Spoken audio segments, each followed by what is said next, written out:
তো finally honour 600 pro Bangladesh মার্কেটে 2026-এর সবথেকে বেশি হাইপ ক্রিয়েট করা একটা স্মার্টফোন। এই ফোনটা বাংলাদেশ মার্কেটে অফিসিয়ালি লঞ্চ করে মে মাসের শুরুতে।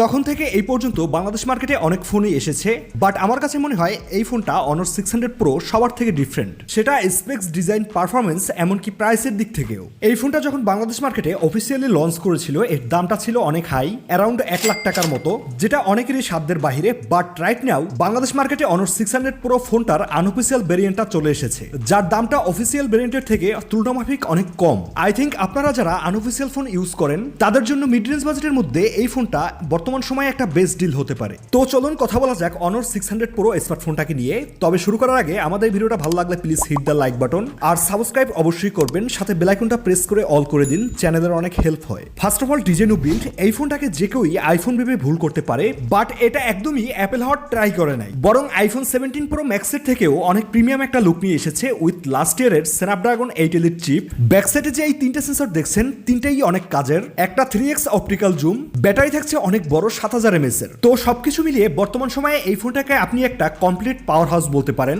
এর সাইজটা বেশি বড় না, একদম হ্যান্ডি একটা phone. Body frame metal build, back সাইডে থাকছে গ্লাস ব্যাক, পোর্টস এন্ড বাটনে হেডফোনের জ্যাকটা বাদে সবকিছুই থাকছে। ইভেন এখানে অনর এক্সট্রা একটা অ্যাকশন বাটন দিয়ে রেখেছে অ্যাপেলের মতনই, বাট অ্যাপেলেরটা থাকে শুধুমাত্র ক্যামেরায় সুইচ করা যায়, আর এদেরটা কাস্টমাইজেবল। অনেক কিছুই থাকছে, আপনার পছন্দ মতো সেট করে নিতে পারবেন।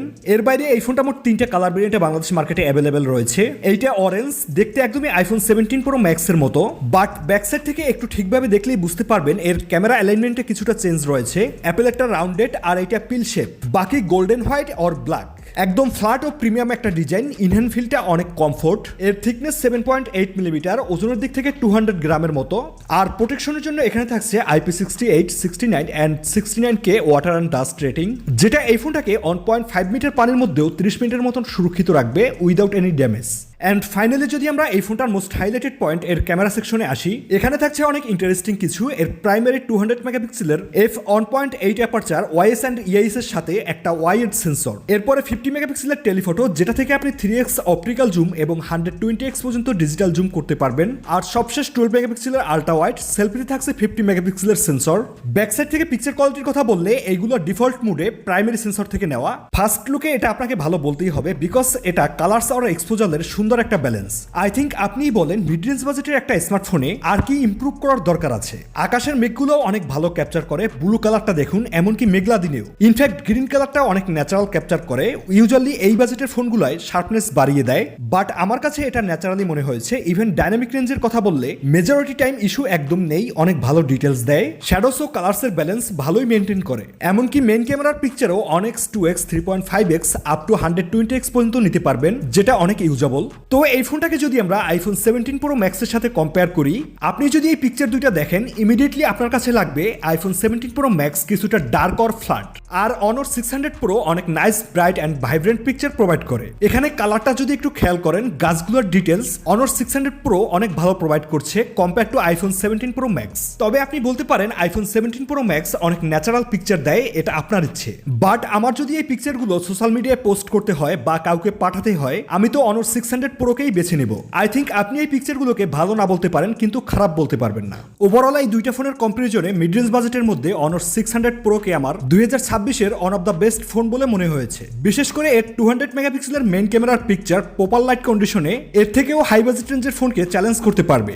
ভিডিও রেকর্ড করা যাবে এই ফোনটার দুই সাইড থেকে 4K 1080p-তে ডলবি ভিশনের সাথে প্রাইমারি আর টেলিফটো লেন্স থেকে। এখানে কিছু ভিডিও ফুটেজ থাকছে যেটা অনর 600 প্রো থেকে ক্যাপচার করা, যেটাকে আপনি অনেক ভালো না বলতে পারলেও খারাপ বলতে পারবেন না। ইভেন ভিডিও কোয়ালিটি যদি আমরা আইফোন 17 প্রো ম্যাক্সের সাথে কম্পেয়ার করি, যেমনটা আপনারা দেখছেন এখানে অনর 600 প্রো অনেক ন্যাচারাল কালার্স প্রোভাইড করে অ্যাপেলের থেকে। তো ওভারঅল আপনি এই সবকিছু যদি বর্তমানে হাই প্রাইস রেঞ্জের বাজারে 75,000 টাকা বাজেটের একটা স্মার্টফোন থেকে পেয়ে থাকেন, কেমন হয়? আই থিঙ্ক এটা অনেক ভালো একটা ডিল। বাই দ্য ওয়ে, এই ফোনটা অনর 600 প্রো বাংলাদেশ মার্কেটে যখন অফিসিয়ালি লঞ্চ করেছিল তখন এর দাম রাখা হয়েছিল 99,999 টাকা, মানে 1 টাকা কম 1 লাখ টাকায়। বাট রাইট নাও এর যে বেস ভেরিয়েন্টটা রয়েছে সেটা বাংলাদেশ বাংলাদেশ আনঅফিসিয়াল মার্কেটে অ্যারাউন্ড ৭৫,০০০ টাকার আশেপাশে বিক্রি হচ্ছে, যেটা বাংলাদেশে যে বিশ্বস্ত অনলাইন শপগুলো রয়েছে বা তাদের আউটলেট ভিজিট করে কিনতে পারবেন। এর বাইরে এই ফোনটার প্রসেসর সেকশনে যেমনটা বলেছিলাম, এখানে থাকছে স্ন্যাপড্রাগন 8 এলিট। এর অন্তত বেঞ্চমার্ক স্কোর ছিল প্রায় 2.6 মিলিয়নের উপরে।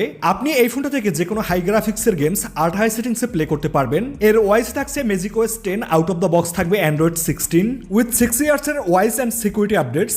এখন অনেকেই বলবে স্ন্যাপড্রাগন 8 এলিট তো 1.5 বছরের পুরনো একটা চিপ, বর্তমান সময়ে এটা নেওয়া ঠিক হবে কিনা। দেখুন, স্ন্যাপড্রাগন 8 এলিট তো একটা ফ্ল্যাগশিপ প্রসেসর, আমরা সবাই জানি, নো ডাউট। অনর কি করে তাদের ফ্ল্যাগশিপ ফোনে 1.5 বছরের পুরনো একটা চিপ ব্যবহার করে, যাতে তাদের ডিভাইসের দামটা কম রাখতে পারে অ্যান্ড পারফরমেন্সের দিক থেকেও কোনো রকম কম্প্রোমাইজ করতে না হয়। ফর এক্সাম্পল, বর্তমানে প্রসেসরের যে দাম আর এই হাই প্রাইস রেঞ্জের বাজারে অন্য কোনো ফ্ল্যাগশিপ চিপ দিয়ে ৭৫,০০০ টাকা বাজেটে এই ফোনটা আপনি কখনোই পাবেন না। অ্যান্ড আই থিঙ্ক বর্তমান সময়ে ৭৫,০০০ টাকা বাজেটে স্ন্যাপড্রাগন 8 এলিট অবশ্যই একটা সেরা ডিল। ডিসপ্লে সেকশনে এই ফোনটা থাকছে 6.57 ইঞ্চি LTPS AMOLED ডিসপ্লে। এর refresh rate 120 hertz with dynamic option, যেটা 60 to 120 হার্টজ পর্যন্ত আপ অ্যান্ড ডাউন করবে উইথ 3840 হার্টজের PWM গেমিং। এছাড়া এখানে থাকছে হাই ব্রাইটনেস 8000 নিটস পিক, যেটা থেকে আপনি একদম সানলাইটেও প্রপার ভিজিবিলিটি পাবেন, কোনো রকম কোনো কমপ্লেন থাকবে না আশা করি। সবশেষ ব্যাটারি ও চার্জার, যেমনটা বলেছিলাম, এখানে থাকছে 7000 mAh এর অনেক বড় সিলিকন কার্বাইড ব্যাটারি উইথ 80 ওয়াটের হনর সুপারফাস্ট চার্জার, যেটা থেকে এই ফোনটাকে একবার ফুল চার্জ করতে সময় লাগে প্রায় 50 মিনিটের মতো।